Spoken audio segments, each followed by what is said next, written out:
that fire, fire. Let's see how you move, darling. Oh, baby, these looks are flawless. Hello, guys, and welcome back to the Unfiltered Feed podcast. And today we're starting a very interesting and new series. This will run parallelly with our normal episodes. So, Yeah. before we explain more about it, how are you, Yash, and how was your week? Hi, I'm doing great. Today is the second day of a long weekend for me, so I'm completely switched off from my work mode. I had a very bad haircut, as you can see, so it will take a couple of weeks for it to become normal again. Uh, but yeah, I'm doing great. How are you? Yeah, my week was also good. I had a long weekend from Friday to Sunday, so today is the last day, but uh, still a long way to go before the week starts. Yeah. So would you like to explain what the new series is about? Yes. So, as you all know, the November and December is about to come, which means that the IPL auction will come. So, fresh cycle of coverage for IPL is here, and from the rumors, this time the retention deadline is 15th of November. So, just about a month left before we get to know the released players and the players that each franchise has retained.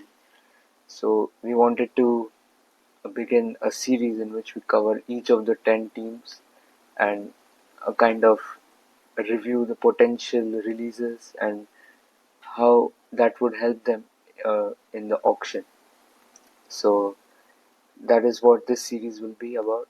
We'll try and record at least two teams each week so that Yeah. before the deadline comes upon us, we have covered all the 10 teams. So And this will let go me, parallelly with our original weekly podcast. yeah, I'll quickly explain the format of this series. So for each team, we'll first review their performance from last year. And based on that, we'll first discuss about the key weaknesses that they had, and then we'll look at the players in their squad and which players they might want to release and replace with better players. So stay tuned for the first episode of that series. And for now, let us cover the weekly news. So it'll be a short episode, and let us dive into that. I think we can just discuss the quick summary of what happened at the East Asia Pacific T20 World Cup qualifiers and the Women's World Cup, maybe. The Women's World Cup, India were playing Australia, and on at the time of recording, India just lost to them. I didn't expect it because India scored 330 runs, and that's a huge total, even in ODI cricket for men's. But for women, I felt that it was impossible for Australia to chase, but they did that with 1 over to spare and with 3 wickets in hand. So credit to them. But what happened in the game? Because I didn't watch a single ball. Yeah, so I did wake up at 4 o'clock my time, caught up with the toss, and then was pretty much following the entire game. I think India finally the batting clicked, and Smriti Mandana got a good 88, and Yeah. Pratika Rawal as well scored 70.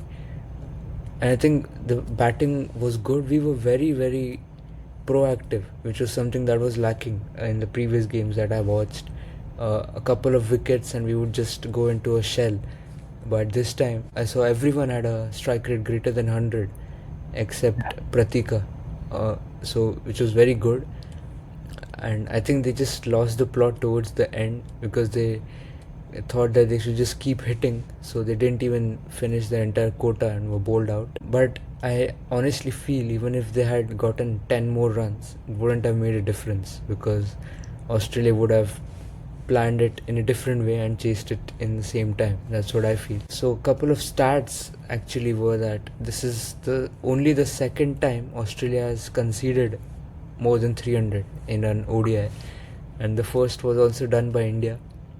We mentioned that on the podcast as well. Yeah, and another stat is that this is the highest successful run chase in the history of women's ODI cricket. So Australia just keep one-upping themselves, and India's campaign is now in a bit of a mess. Yeah, we are at we are at third position basically with 2 wins and 2 losses. And the bad thing is that the last two matches have been the 2 losses. And I was fearing this because I think even before the World Cup began, I told you that the middle 4 games are going to be crucial because we play South Africa, Australia, England, and New Zealand. So we have lost two, but I hope we can win the next two, or at least one of the next two. Yeah, and I genuinely sometimes don't understand BCCI because they tried to manipulate the pitches in the men's World Cup where they didn't really need it, and the team was very good. But here, when you've stacked your squad with spinners, I think this is where you need the manipulation, and this is where they've dished out two absolute flatties, and especially against Australia. I think spin was the only way India could overcome the Aussie challenge, in which they couldn't. And of course, they lost the toss. India has been having a really bad time with the tosses. So that all culminated into second loss, and I think India are in a bit of trouble. They might still make it through, but uh, not in the way you expect the hosts to do so. Yeah, let's take a look at the points table. And I think with this loss, this has opened up a lot of chances for teams like New Zealand and Bangladesh because now they're not even a win away. If they win the next game, they are on level with India. So I think it's only Pakistan and maybe Sri Lanka who are out because they have not registered a single win so far. And then obviously Australia and England are now way ahead because they have England have played 1 game less and they have more points than India. So they can potentially go to number one if they win the next game. So who do you think will now has the best chance to make it to the top four based on the Yeah, cricket that you've seen? uh, I think England and Australia are pretty much through, so they've done the hard yards, and I feel now for the two spots, India, South Africa, and New Zealand. Potentially, two of those three will make it. Bangladesh, I don't really think will come. They did challenge England, but I don't think they'll qualify. So, India have to win against New Zealand. That's what it really boils down to. And England, I think, though they have won 3 games, I genuinely felt that they weren't all convincing. The first game was, of course, South Africa really just dropped the ball, bowled out for 69. But the second game versus Bangladesh, they were made to work really hard, and at one stage they were, I think, 6 down with 80 runs left to win, and they were chasing just 190. So just shows Yeah, it was tough. And even in the third game versus Sri Lanka, at one stage Sri Lanka were cruising at 140 for one, chasing 250, and then they just collapsed. So I think England are beatable for India, and India have been in the last couple of years consistently beating England. So that could be one way to resurrect the campaign, but they just have to win against New Zealand, and that yeah, would kind of seal it for them.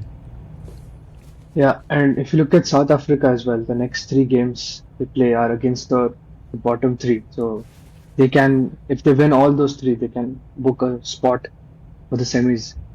So then, yeah, as you said, it boils down to India, New Zealand, and they play each other in 2 games time. So that will be an exciting game to keep an eye on. Apart Yeah, from that, if you look at the best batters, these are the stats for this match. But if you look at the best players, I think it's obvious. I think Alisa Healy, she played well today. Yeah, Uh, out of the 180, she scored 140 today. and as you said, Pratika Rawal, I think she's a new addition to the squad and she's done well.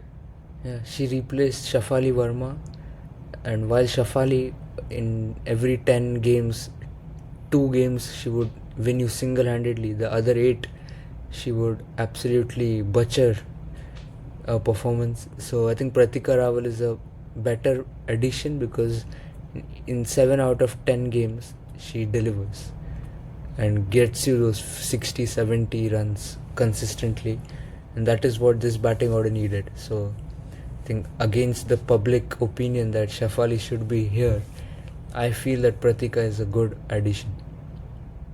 Yeah. Now let's look at India versus West Indies. Obviously, we knew that India were going to win 2-0, and it's happening, so we are happy.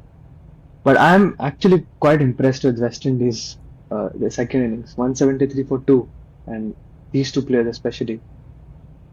Did they play well or did Indians bowl poorly?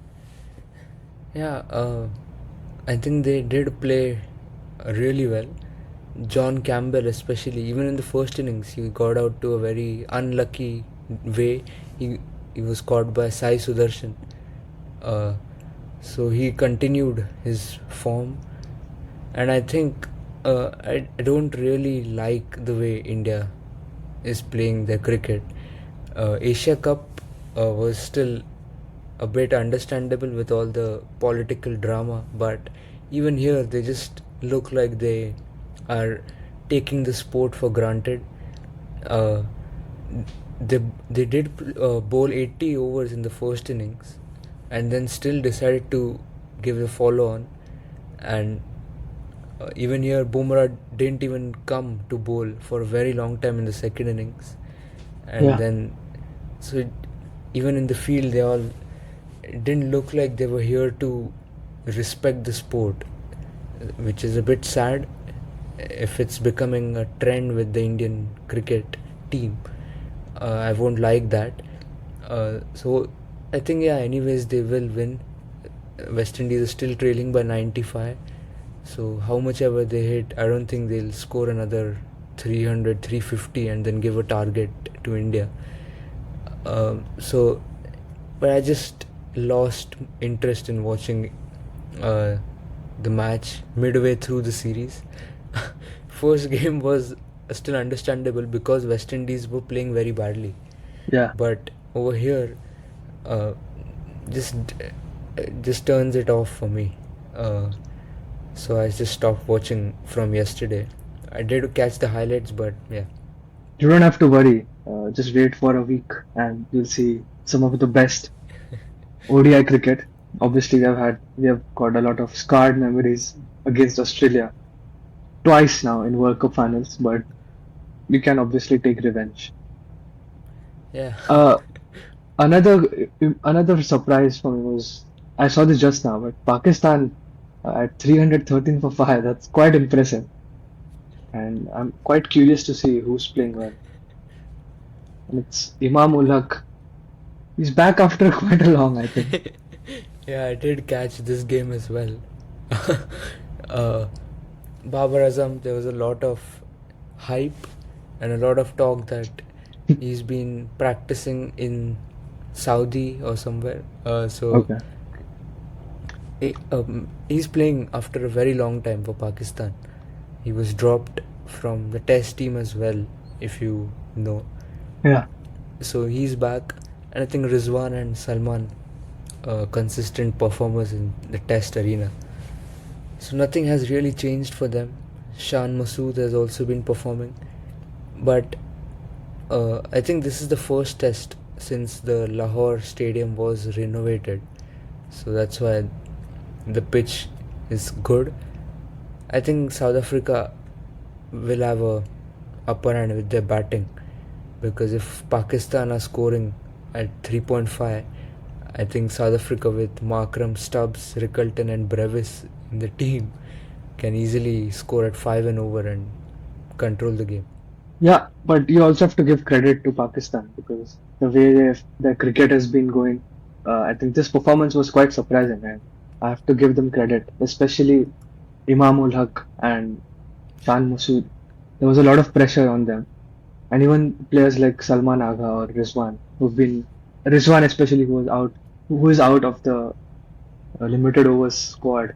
I think this is the only place where he can prove himself again. So he's playing well. I hope they do well tomorrow. Yeah, I think their cricket needs this, and I saw a good amount of support as well in the crowd. It's a very interesting move to start the test on a Sunday, because that Yeah, means that the majority of the test will be played on weekdays, but maybe they just wanted the first day to be for the fans. So yeah. yeah. And I was also surprised because I think you mentioned that South Africa were playing Namibia a couple of days back, and they are already in Pakistan now. So was it a different squad completely, or were some of these players actually playing there? Yeah, so they did an India there. They sent a completely different T20 squad, and I think it was on the same day. For US time, in the morning we had the T20, and the night the Test match started. So uh, yeah, it was a completely different squad. They had just gone there for an exhibition match to Mm. inaugurate the Namibian cricket ground, and they lost. Okay, I think that wraps up all the cricket updates. Is there anything to look forward to in the coming week? Uh, I think this week we have got, of course, the build up to the important India tour of Australia, and I think the Ranji Trophy will also begin this week. So that is something good for the Indian domestic players, because their season starts, and it's a very very long season, because this ends only in June when the IPL ends. So Yeah. there's going to be a lot of cricket to look forward to, and I think, yeah, other than that, just the World Cup which is going on. Hopefully India bounce back. Yep. So we'll come back next week. We'll discuss more next week. But till then, I think we can sign off for the day. Yeah, so until next time, this is Ved signing off. Bye bye. Dancing, dancing that fire, fire. Let's see how you moved up.